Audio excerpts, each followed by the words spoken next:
Esta noche nos acompaña don Jaime Aparicio, ex embajador de Bolivia ante la Organización de Estados Americanos. Un gusto verlo, muy buenas noches, gracias por estar con nosotros. Buenas noches, gracias por invitarme.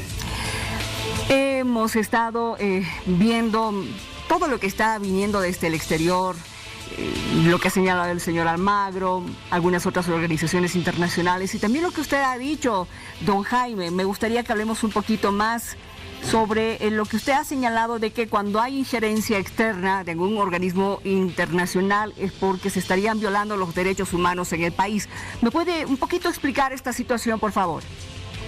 Sí, en primer lugar, hay a mí y creo que a muchos nos ha llamado la atención la enorme reacción que ha tenido este acto de barbarie y de ilegalidad que fue la detención arbitraria en condiciones humillantes de la expresidenta. Y no solo ha sido Almagro, ha sido Naciones Unidas. Hoy vemos a la vicepresidenta del Parlamento Europeo con un comunicado muy duro llamando a que se cese la persecución política en Bolivia y ratificando que la Unión Europea apoyó la auditoría de la OEA y que hubo fraude. Más claro, agua. Respecto a la injerencia, hay temas en los que la injerencia o el famoso principio de no intervención tienen límites en el sistema interamericano. Y son dos las razones por las cuales no solo no hay injerencia, sino hay el deber de intervenir cuando se viola el Estado de Derecho y la democracia y cuando se violan manifiestamente derechos humanos en la región. Ahí hay una obligación. La Carta Democrática en su primer artículo dice que la democracia es un derecho de los miembros de los ciudadanos de las Américas y que protegerla es un deber y una obligación de los estados y de los organismos internacionales. Bolivia ha suscrito ese documento, ha suscrito la Convención Americana de Derechos Humanos y ahí está muy claramente escrito que tienen la obligación los organismos de intervenir cuando pasan estas cosas. Si Luis Almagro guardaría silencio como hizo Insulza a los 14 años de Evo Morales, no estaría cumpliendo su deber y estaría transgrediendo lo que su mandato muy claro, tanto en la Carta como en la Carta Interamericana, le están imponiendo. Muy bien, me gustaría que usted me diga un poco, en forma más detallada, qué tipo de abusos se habrían cometido en el país. En el país se han cometido los siguientes abusos. En primer lugar, tenemos un vicio que es muy propio del populismo en Latinoamérica, que es el de ganar las elecciones y pensar que por eso hay una democracia. Eso es absolutamente falso.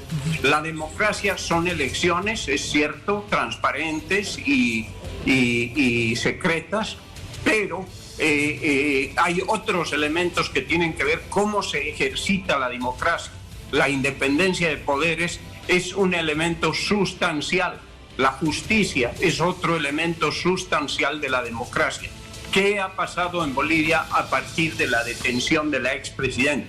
Se ha comprobado meridianamente, con meridiana claridad, que en Bolivia el servicio, la administración de justicia, los fiscales y los jueces, con la excepción de jueces honestos como la jueza de Chuquisaca que se negó a recibir órdenes, pero en general esta justicia está tomada por el gobierno. El Poder Legislativo ha cometido la arbitrariedad de decidir aprobar muchos temas cruciales para el país solo con su simple mayoría. Entonces, no hay una justicia independiente, no hay un poder legislativo independiente, es un gobierno que no tiene controles. Ese es el primer caso. El segundo es que han procedido en la forma más incomprensible a violar en una sola detención como la de la expresidenta todas las reglas y las salvaguardas que da el derecho interno y el derecho internacional. La han detenido en horas de la noche, la han detenido sin citación previa, han sacado el absurdo argumento que por ser divorciada se iba a escapar, la han encarcelado. Es decir, no han dejado que su familia la visite, ha tenido un problema de hipertensión, no la han dejado ir a una clínica, ha tenido que ser hoy día recién el juez, han puesto en peligro su vida. Estas cosas en el exterior llaman profundamente la atención.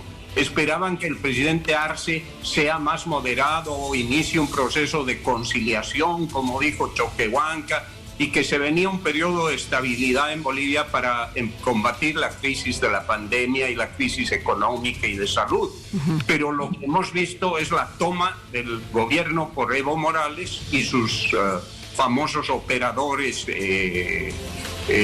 muy ligados a Cuba, y hemos visto que ese grupo está tratando de tomar no solo el gobierno, sino el Estado, apoderarse del Estado, expulsar a los funcionarios de carrera diplomática, dejar indefenso el servicio exterior, tomar las oficinas públicas. Eso no es democracia, y el mundo se está dando cuenta que lamentablemente a los pocos meses del presidente Arce, de gobierno del presidente Arce, hemos caído en un régimen que está francamente en camino a ser totalitario y a cubanizar nuestro país. Ahora, usted sabe, o por lo menos le han debido mencionar por qué se le estaría intentando procesar por sedición y conspiración a la expresidenta. Es inexplicable, es un error porque no hay el más mínimo argumento jurídico. Eso es lo que nadie entiende por qué han ido. La única razón posible, y acá estoy especulando, pero la única razón posible es que acá quieren traer al gobierno al señor Evo Morales, porque no creo que ni al propio presidente Arce le sirva este pretexto absurdo. O sea, si no hubiera golpe, si hubiera sido un golpe, el presidente Arce no debería estar ahí, en primer lugar.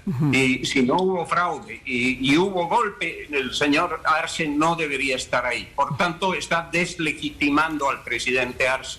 Y lo que está sucediendo acá, y se lo ve muy claramente, es que hay algún tipo de pugnas internas que no conocemos los bolivianos, que están llevando a que Evo Morales, que estuvo en Cuba, como lo ha dicho él mismo el 13 de febrero, le hayan dicho es mejor que este proceso revolucionario sea dirigido por ustedes, que son realmente la gente que va a llevar este proceso de cambio adelante. Porque no se entiende qué beneficio tiene el presidente Arce con utilizar estos recursos cuando todo el mundo sabe que ha habido fraude. Hay un informe absolutamente concreto, bien fundamentado por expertos internacionales que conocen de temas electorales de la OEA. La vicepresidenta del Parlamento Europeo acaba de ratificar el apoyo que dio Europa a ese informe de la OEA.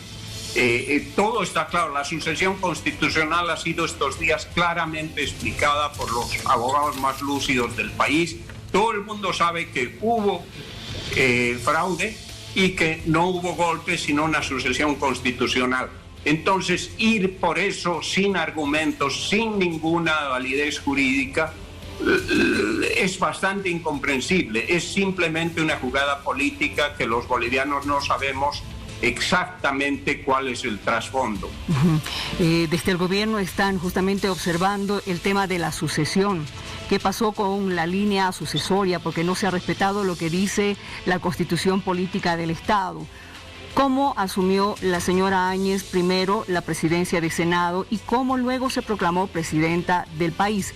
Esa es la gran interrogante que tiene el gobierno con relación a esta temática. Y quiero comentarle algo más porque el secretario general del ALBA-TCP, el señor Sacha Llorenti, ha señalado de que el señor Almagro está huyendo hacia adelante porque sabe que es corresponsable de lo que el gobierno del presidente Arce señala que es el golpe de Estado.